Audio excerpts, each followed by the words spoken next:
Hola a todos, en el seminario de hoy vamos a ver principios físicos del intercambio gaseoso.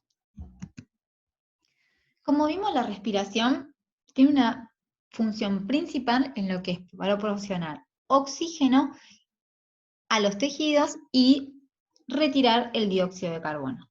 ¿Por qué es tan importante el oxígeno en cada una de las células de nuestro cuerpo? Porque el oxígeno es fundamental para obtener energía en forma de ATP de moléculas como la glucosa. Esto se da por medio de la respiración celular. ¿Qué es lo que ocurre? La molécula de glucosa se degrada, se oxida, eh, liberando electrones, y el último aceptor de electrones es el oxígeno. ¿Sí? En este proceso se forma ATP, que es la forma de energía que utiliza la célula para sus distintas funciones. Además de ATP, se produce dióxido de carbono y agua. Ese dióxido de carbono tiene que ser eliminado. Por eso es tan importante la respiración, para poder proporcionar oxígeno y para eliminar dióxido de carbono. La respiración tiene distintas etapas. Una es la ventilación, que es el flujo de aire de entrada y salida entre la atmósfera y los alveolos. Luego que se produce la ventilación, se produce un proceso de intercambio de oxígeno y dióxido de carbono por medio del proceso de difusión, que es entre el aire alveolar y la sangre, que esto es donde nos vamos a focalizar en los seminarios de hoy. Acá lo que ocurre es que la sangre que llega a los alveolos está altamente compuesta por dióxido de carbono, por lo tanto el dióxido de carbono va a tender a difundir hacia el alveolo, y como el aire que está en el alveolo tiene gran cantidad de oxígeno, el oxígeno va a tender a entrar, oxigenando la sangre. El siguiente paso es esta sangre oxigenada es transportada a cada una de las células, se produce el intercambio gaseoso de oxígeno por dióxido de carbono, y esa sangre que ahora es rica en dióxido de carbono vuelve al pulmón para realizar el intercambio gaseoso. La siguiente etapa que hay en la respiración es la regulación de la ventilación. Como le dije, en este seminario lo que vamos a ver es el intercambio gaseoso, la hematosis. Como les dije, el intercambio gaseoso entre los alveolos y la sangre es por difusión. ¿Qué era la difusión? El transporte sin gasto de energía de moléculas desde un lugar donde está más concentrada a un lugar donde está menos concentrada. Es a favor de gradiente. Y esto es lo que ocurre en los alveolos y la sangre, ¿sí? La sangre que llega con alta cantidad de dióxido de carbono, ¿sí? ¿Qué es lo que ocurre acá? El dióxido de carbono va a tender a ingresar al alveolo, y el oxígeno, que está en mayor cantidad en el aire del alveolo, va a tender a ingresar en la sangre del capilar, que es sangre venosa, oxigenándola, ¿sí? ¿Qué pasa? En lo que es la respiración en fisiología, la difusión no la podemos determinar solamente o caracterizar solamente por la diferencia de concentraciones. Entonces, se empieza a hablar también de la característica de estas moléculas, ¿sí? No solamente por la cantidad que hay, sino por las características que tienen para difundir. Por eso, vamos a hablar de distintos conceptos para poder explicar esta difusión, y uno de ellos es la presión de un gas, ¿sí? Porque en definitiva estas moléculas son gases, tanto el oxígeno como el dióxido de carbono. Así es como difunden, ¿no? El dióxido de carbono ingresa al alveolo y el oxígeno ingresa al capilar. Entonces, si estos fuesen las moléculas de un gas, la característica que tiene para que estén en estado gaseoso es que se mueven constantemente y están yendo de un lugar de mayor concentración a un lugar de menor concentración. Y en esos movimientos se van rebotando.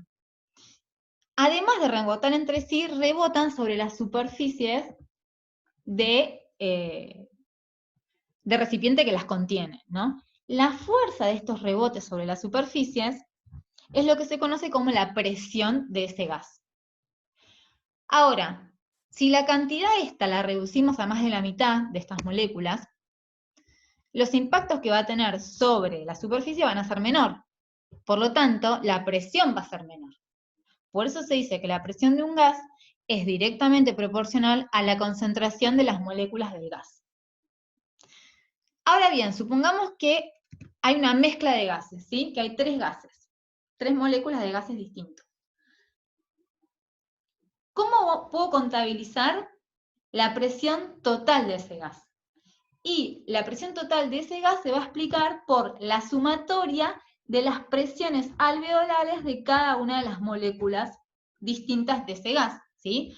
La fuerza de los impactos en la superficie de las moléculas azules, lo mismo con las de las verdes y lo mismo con las rojas, ¿sí? O sea que la presión total de una mezcla de gases va a ser igual a la presión parcial de cada una de las moléculas que conforman ese gas. Esto en realidad es lo que ocurre en el aire atmosférico, porque el aire atmosférico es una mezcla de gases y sabemos que la presión atmosférica a nivel del mar es de 760 milímetros de mercurio. Entonces, como es una mezcla, todos los gases de esa mezcla, que es nitrógeno, dióxido de carbono, oxígeno, van a ser responsables de esa presión, ¿sí? Y es lo que ocurre. El 78% del aire atmosférico es nitrógeno. Por lo tanto, el 78% de la presión atmosférica, que es de 760, va a ser responsable de la presión del nitrógeno, la presión parcial del nitrógeno, que va a ser 597. Lo mismo con la presión parcial del oxígeno y lo mismo con la presión parcial del dióxido de carbono. Ahora, las presiones parciales, como les decía, no solamente las podemos caracterizar por la concentración que tienen en del gas disuelto, sino también por el coeficiente de solubilidad, ¿sí? Algo que no les dije, pero es evidente, nosotros vamos a tener el oxígeno y el dióxido de carbono que van a estar en el alveolo, van a estar en una fase gaseosa, ¿sí? Pero en los capilares, el oxígeno y el dióxido de carbono van a estar en la sangre, que es un líquido, ¿sí? Entonces, el comportamiento de estos va a depender en el líquido, no solamente de la concentración del gas disuelto, sino también del coeficiente de solubilidad, ¿sí? De todas maneras, tanto en el alveolo como en la sangre, lo que tienden a hacer para determinar la presión es rebotar, ¿sí? En las superficies. Pero la característica que tienen, que es cuando están en líquido, es además el coeficiente de solubilidad. Que fíjense que si aumenta el coeficiente de solubilidad, si así es grande, la presión parcial es menor.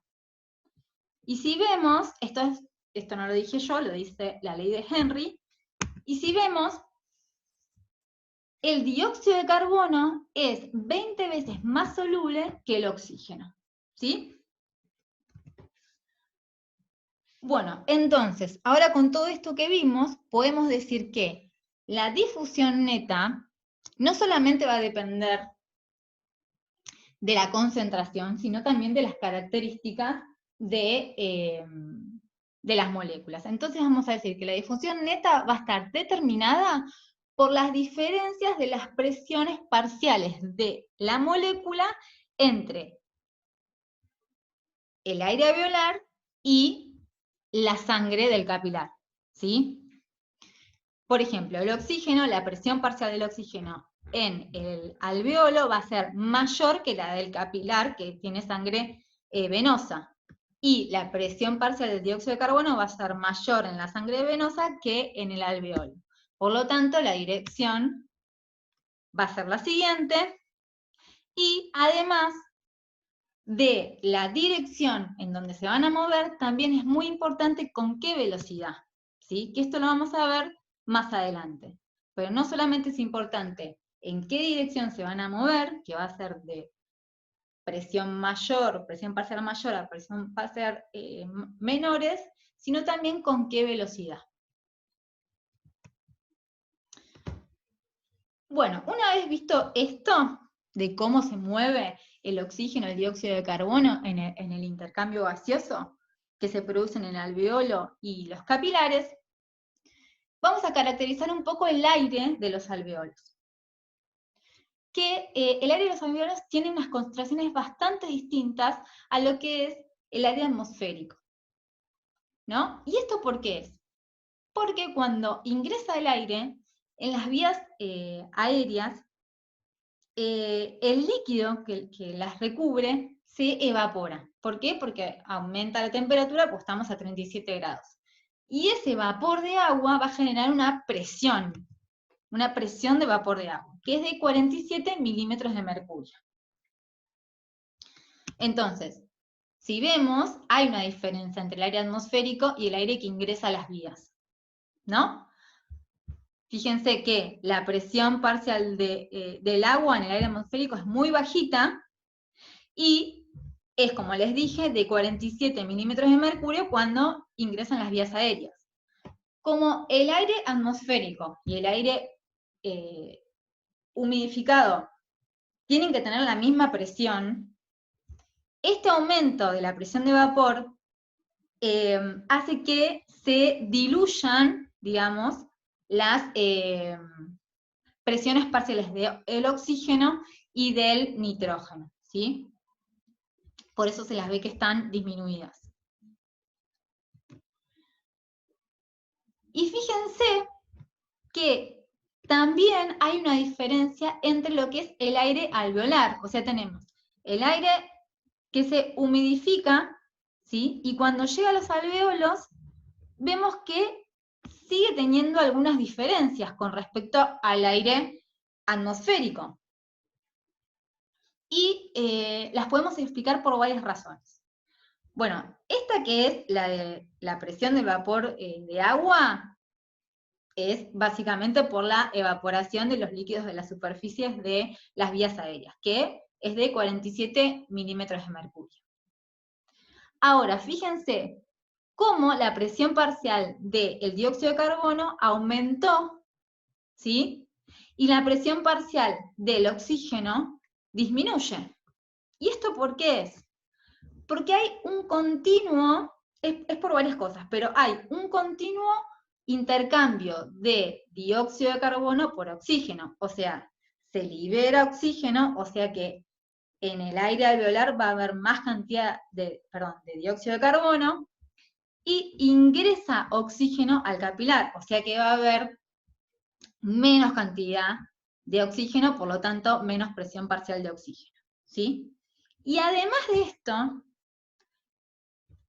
existe otra característica, que es que el aire de los alveolos se renueva lentamente, ¿sí? Y esto es por lo que aprendieron hace unas clases, la capacidad residual funcional de los pulmones, ¿sí? Que en la exhalación no se libera todo el aire, y que tienen que pasar como 16 exhalaciones ventilaciones para que se renueve casi la totalidad del aire alveolar, ¿sí? Esto es justamente para asegurar la presión, el intercambio gaseoso. Por ejemplo, si uno retiene el aire y puede estar varios segundos sin respirar, ese aire que queda remanente va a hacer intercambio gaseoso, ¿sí? Y eso hace que se mantenga la homeostasis, digamos. Es como un sistema de seguridad que uno tiene, que si no ingresa aire, bueno, tenemos algo de reserva para hacer intercambio y mantener todo tranquilo. Entonces, en este videito está resumido, digamos, las características que hacen las presiones parciales que se ven en el alveolo, ¿sí? Que es bastante distinto a las que se ven en el aire atmosférico.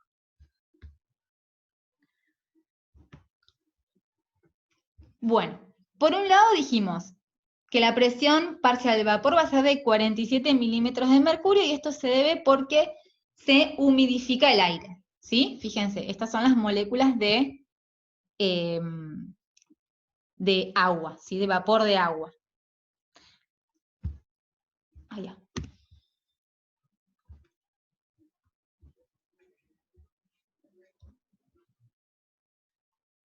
Acá se ven las moléculas de agua.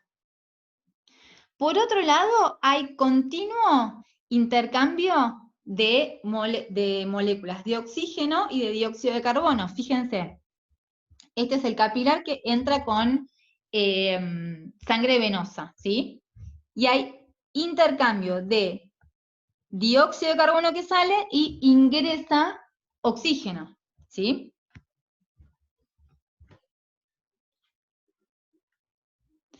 Y lo otro que pasa era los que le decía que de la exhalación no todo se exhala, o sea, es lento, y van quedando remanente de aire en el alveolo, ¿sí? Entonces, todas esas características explican el por qué es distinto, digamos, el aire alveolar del aire atmosférico.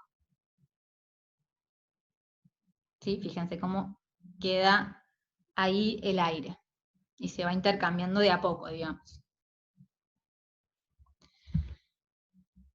Bueno, dijimos que la presión parcial del oxígeno dentro del alveolo es de 104 milímetros de mercurio. Y está controlada por dos cosas. Por la velocidad de absorción del oxígeno, es decir, hacia la sangre, la velocidad de cómo ingresa, y por la velocidad de entrada de oxígeno nuevo a los pulmones. Es decir, si aumenta la cantidad de oxígeno que entra a los pulmones, va a aumentar la presión del oxígeno en los alveolos, ¿sí? Ahora, que esto se ve acá, o sea, si aumenta la ventilación, aumenta la presión. Ahora, para mantener la presión parcial del oxígeno en 104, como se ve acá, fíjense este gráfico es presión parcial alveolar del oxígeno versus la ventilación. Para mantenerla en 104 milímetros de mercurio, la ventilación tiene que estar alrededor de 4. Y esto es a una velocidad de absorción de 250, o sea que va ingresando el oxígeno a 250 mililitros de oxígeno por minuto. Ahora, cuando esta velocidad aumenta, como por ejemplo en el ejercicio moderado, ¿sí? Vamos a necesitar que esa velocidad aumente. ¿Para qué? Para poder oxigenar más rápido a las células que están haciendo ejercicio, ¿no? Entonces, como aumenta la absorción, va a tener que aumentar la entrada de oxígeno nuevo desde los pulmones, ¿sí? Aumenta la ventilación. Fíjense que cuando aumenta la velocidad, o sea, cuando necesito más entrada de oxígeno al sistema circulatorio, aumenta la entrada de oxígeno por los pulmones. Y fíjense, aumenta hasta aproximadamente casi 20, ¿sí? Por eso se dice que la concentración y la presión parcial del oxígeno en los alveolos está controlada por la velocidad de absorción del oxígeno hacia la sangre y la velocidad de entrada de oxígeno nuevo a los pulmones. Y por otro lado, tenemos que la concentración y la presión parcial del dióxido de carbono en los alveolos está controlada por la velocidad de excreción, ¿sí? Fíjense, a medida que se libera, ¿sí? Si yo libero más cantidad de dióxido de carbono, va a aumentar la presión, o sea, la concentración y la presión parcial de dióxido de carbono, ¿sí? Y, obviamente, si aumenta esa cantidad, voy a tener que eliminar más dióxido de carbono por ventilación, ¿sí? ¿Qué es lo que muestra la figura? Normalmente la presión del dióxido de carbono es de 40 milímetros de mercurio, ¿sí? En esta gráfica es la presión alveolar del dióxido de carbono por la ventilación. Normalmente es de 40 milímetros de mercurio. Y necesito una ventilación más o menos de 4. Cuando la excreción es de 200 milímetros de dióxido de carbono por minuto. Ahora, en el ejercicio, además de requerir más oxígeno, voy a producir más dióxido de carbono, entonces voy a eliminar más dióxido de carbono. Y para compensar esto, porque aumenta la cantidad de dióxido de carbono, voy a tener que ventilar más, ¿sí? Para eliminar este dióxido de carbono. Y aumenta la ventilación, ¿sí? Estas son las características. Y esto es un resumen, ¿sí? En el alveolo siempre vamos a tener, normalmente, una presión de oxígeno de 104 milímetros de mercurio y de dióxido de carbono de 40 milímetros de mercurio, ¿sí? En la sangre venosa, fíjense, de oxígeno tenemos poquito, o sea, 40 milímetros de mercurio, y de dióxido de carbono, la presión parcial es de 40 milímetros de 45 milímetros de mercurio. ¿Sí? Fíjense que la presión parcial justamente, si bien yo voy a tener muchas moléculas de dióxido de carbono, como es muy soluble, si se acuerdan de la fórmula que era concentración sobre el coeficiente de solubilidad, eso hace que tenga una presión parcial bajita, ¿sí? Porque es bastante soluble. Entonces, como es soluble, no tiene tantos rebotes, digamos. Y después en la sangre arterial, fíjense, una vez que está el intercambio gaseoso por difusión, se equipara, entonces tenemos las mismas presiones de oxígeno y dióxido de carbono que en el alveolo. Por último, vamos a ver que la composición del aire expirado está determinado por la cantidad del aire del espacio muerto y la cantidad del aire alveolar, ¿sí? Es decir, en lo que yo expiro, la primer parte va a ser el aire del espacio muerto, es decir, que no tiene intercambio gaseoso.